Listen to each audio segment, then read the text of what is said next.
रोमा, टीना, मीनू और ऋतु चारों की शादी एक ही घर में हुई है।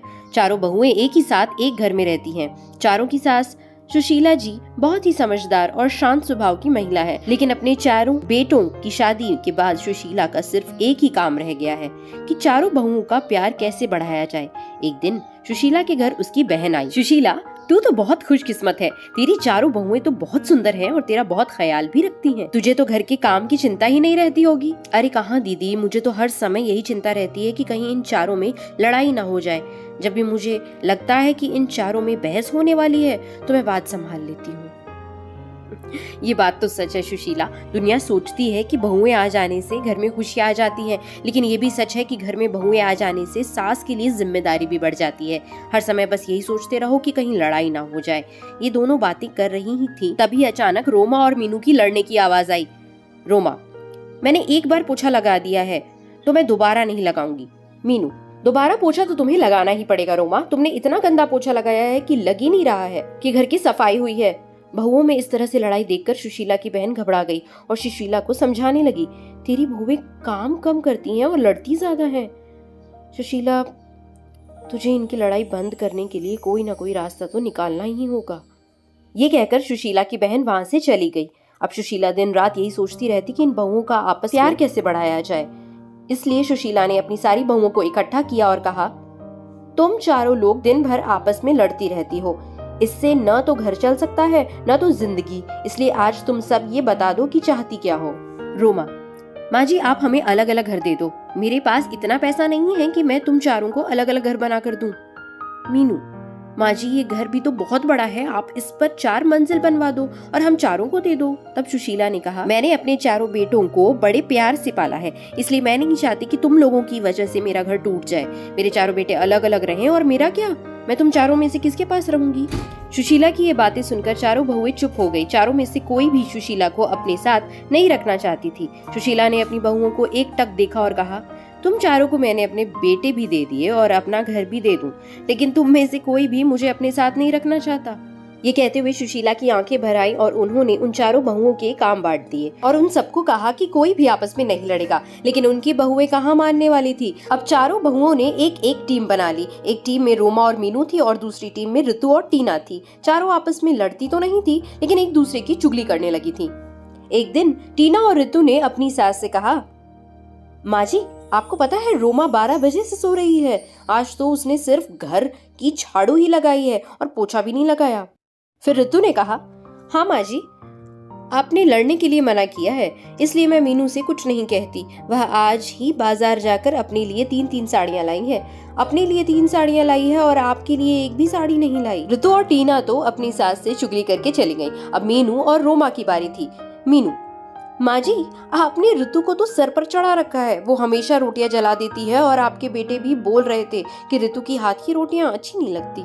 इसके बाद रोमा ने कहा, और माँ जी, कल टीना ने सबके कपड़े धोए पर मेरे नहीं धोए। मैं खाना बनाती हूँ तो सबके लिए बनाती हूँ ना। मैं किसी दिन उसके लिए खाना ना बनाऊं तो उसे कैसा लगेगा। सुशीला सारी बहुओं की बातें सुनती और सर पकड़कर बैठ जाती। इसी तरह दिन बीत रहे थे। जब बहुओं को लगा कि हमारी सास तो हमें घर बनाकर नहीं देंगी, तो चारों बहुओं ने अपने अपने पतियों को भड़काना शुरू कर दिया। जैसे ही उनके पति काम से आते, वैसे ही चारों बहुएं चुगली करने में लग जाती। एक दिन जब उनके पति घर आए तो रोमा बोली, सुनो जी, मैं इस घर में नहीं रह सकती। मैं सारा दिन घर का काम करती हूँ और फिर भी आपकी माँ और आपकी भाभीयों के ताने सुनती हूँ। इस पर रोमा के पति ने कहा, मैं भी रोज रोज की लड़ाइयों से दुखी हो चुका हूँ। आज तो फैसला हो ही जाए। उधर मीनू भी अपने पति से कहती है, मीनू, सुनिए जी, हम कब तक आपके घर वालों के साथ पिसते रहेंगे। बच्चे बड़े हो रहे हैं, उनके भी भविष्य के बारे में सोचना है। आप तो सारे घर का खर्चा चलाते हो और मैं घर के काम में लगी हुई रहती हूँ। माँ जी से बोलिए ना, इस घर को तोड़वा कर फ्लैट बनवा दे, हम आराम से रहेंगे। तभी मीनू के पति ने कहा, तुम ठीक कह रही हो, आज माँ से इस बारे में बात कर ही लेता हूँ। आखिर हमारी भी तो पर्सनल लाइफ है। सुशीला के बेटे उससे बात करने के लिए आए और पीछे पीछे बहुएं भी आ गईं। माँ कहाँ हो आप, बाहर आओ तो। सुशीला कमरे से बाहर आती है। माँ, आप घर को तुड़वाकर फ्लैट बनवा दो ना, सब साथ में नहीं रह सकते। तभी दूसरे बेटे ने कहा, हाँ माँ, हम सबको एक एक रूम मिला हुआ है। हमारे बच्चे बड़े हो रहे हैं, उनको भी अपना रूम अलग से चाहिए ना। और जो आपकी बहुओं में 24 घंटे लड़ाई होती रहती है वो भी नहीं होगी।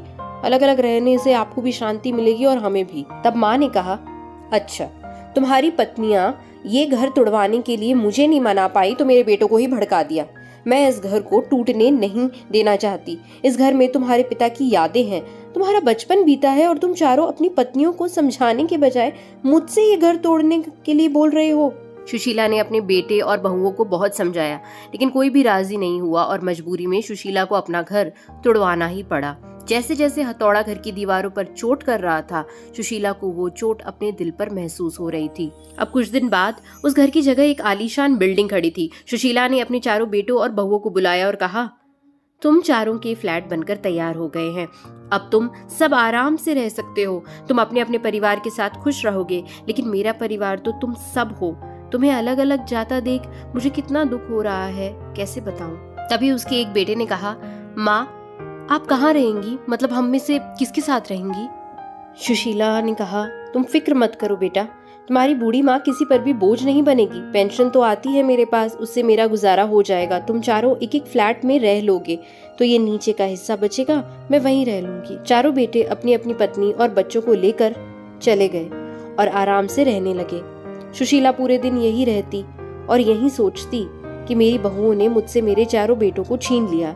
चारों में से कोई भी मेरे पास नहीं आता, लेकिन सभी दिन एक जैसे नहीं रहते। कल मेरी जगह पर मेरी बहुएं भी होंगी, तब देखती हूँ। तो दोस्तों, कहानी कैसी लगी कमेंट सेक्शन में जरूर बताइएगा। ऐसी और कहानियों के लिए लाइक, शेयर और सब्सक्राइब करना ना भूलें।